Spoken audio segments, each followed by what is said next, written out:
calls to order. Madam Clerk, will you call the roll? Chairman. Here. Madam Vice Chair. Here. Jackson. England. Here. Harbison. Ford. Here. Holsey. Gordon. Here. Shaw. Travis. Here. Mr. Chairman. All right.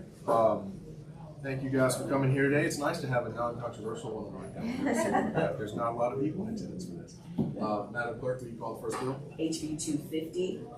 Representative Underwood, you want to tell us a little bit about what your bill does? Yes, sir. Thank you, sir. Mr. Chairman, it's just a kind of shady to watch. The more you know me, the more you'll know the best of your statement. You don't know the extent of what you say. Clarity to candidate filings of statements of economic interest. We all know that the law requires us to file those statements of economic interest, and there are varying deadlines on when they're filed. If you're a member of a political party, you got 5 days after the filing of your qualifying papers. If you're an independent and you're not part of the party, you have 5 days of submitting your petition to be on the ballot. There have been times that people, incumbents, have missed their opportunity to be back on the ballot again because they missed a simple technicality like this. And I think simplification of the bill is a worthy thing. It's almost like you're restricting ballot access over something that really doesn't matter.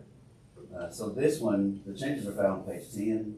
We're talking about bringing consistency and clarity to this particular portion of the law. If you are affiliated with a political party, you file your statement within 5 days of the deadline to qualify, hard-coded. If you're an independent candidate, 5 days within the primary election. And also it says in there that if you've already submitted a statement for another reason, that you're allowed to provide proof of that to the Ethics Commission. The current statement has been filed as an alternative to refiling again. So we're just trying to simplify things a bit. And that's the crux of it. Anybody have any questions?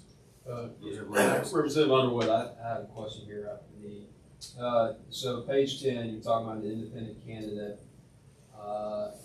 They must file not more than 5 days after the date of the first primary election. So would it be what was the reason for doing that? Would it be beneficial for them to have that information of their economic background before the election? I don't think. I mean, what would be the benefit of it, you think? I mean, what are we missing by doing it like this? Well, the reason for the disclosures is so that individuals have an understanding of the economic, any potential conflicts. Well, and so this is within 5 days of the primary, correct? So it's after. Yeah, okay. After the primary though. So if you're an independent, you don't have a primary, then you I got you. get rid of the job. Yeah, clarified. Yeah. Perfect. Can you say that? I'm sorry. Representative Say that Hall? one more time, but you just. No, it makes sense because the independent wouldn't be on the ballot for the primary. Yeah. Right. So that takes care of my question. Thanks, sir. Representative Shaw? Just for clarity, qualifying papers in a local election are when they file with the clerk, correct? Not when they file and form a campaign committee? Because there's always confusion. I'm not sure about that. I've heard different interpretations of that. Some say when you first form your committee and file, say, hey, I'm raising money, that's qualifying. But I haven't seen it here where that's defined, but maybe I'm just, it's a separate issue, but it kind of plays to what Representative Lomax's question is when do you actually qualify? Independent is, after the primary. I don't know. I think this requires a specific declaration of candidacy filed with the political parties. So once you go to your political party, file your paperwork, that triggers the 5-day window. So you have 5 days from the date you go to your political party, turn in your statement of declaration of candidacy, to then have your statement of economic interest filed. So local candidates don't have a party, so I'd be interested to, I don't know if we could deal with that here, but there's always, at the local level, there's always confusion as to, sometimes the clerks will tell you it's only after you file with us. Other people will say, well, it's once you open your committee, that's qualifying, so I don't know. But I think even with a municipal election, you have to file a statement of candidacy. Yeah, the question is when. Or whatever, because every By the municipal, deadline. every municipal election is gonna have their Yeah, own there's deadline. usually a date. So they'll have a date certain when you have to qualify to run.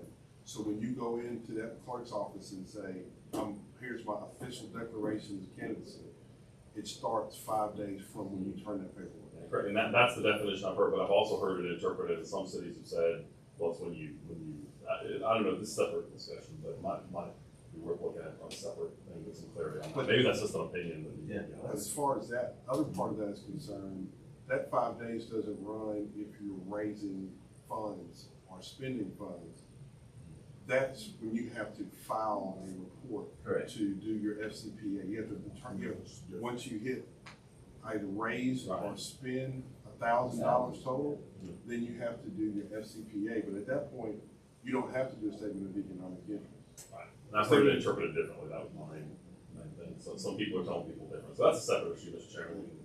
Let's handle one problem at a time and fix this problem first. I think we could spend all afternoon talking about problems with ethics and finance. Well, since it came up when That the, we can, sir.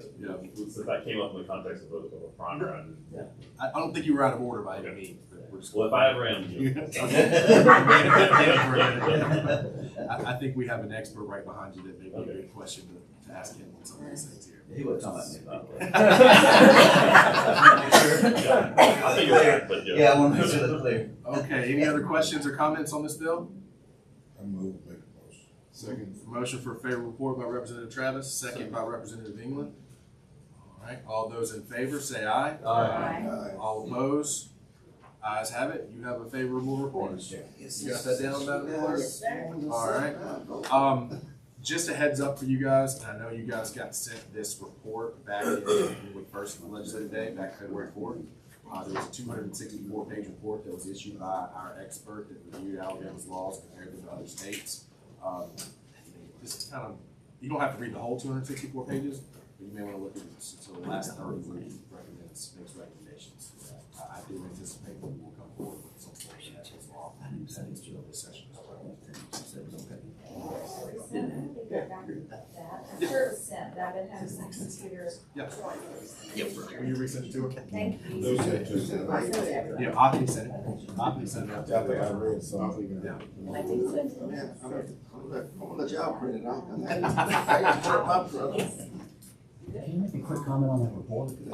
Yeah, sure. That's what, that's everything. Jenny Inchkin from LSA is going to make a quick I comment. was just gonna say, if you are gonna take a look at that report, which is pretty thick, one way that's, I found is it might be easier to digest is if you do as the chairman suggested and go look at the recommendations at the end, and then when there's topics that you have a particular interest in, you can thumb back to because it's broken into sections. There's a constitutional analysis, there's a American Law Institute principles analysis, like they have standardized principles that they have about ethics, and then there's what do all the other states do, kind of national survey. So there's four, and then there's the recommendations. So if you look at the recommendations, you can see, oh, I'm interested in that topic, and you can thumb back through specific sections pretty easily to find the conflict of interest section or the statement of economic interest section in all those different areas, just to make it easier to digest. That's all I was going to say. Thank you, Mr. Chairman. All right, any questions? Nothing for the good of the committee, then at that point, I'm going to mark this as adjourned. Thank you, guys.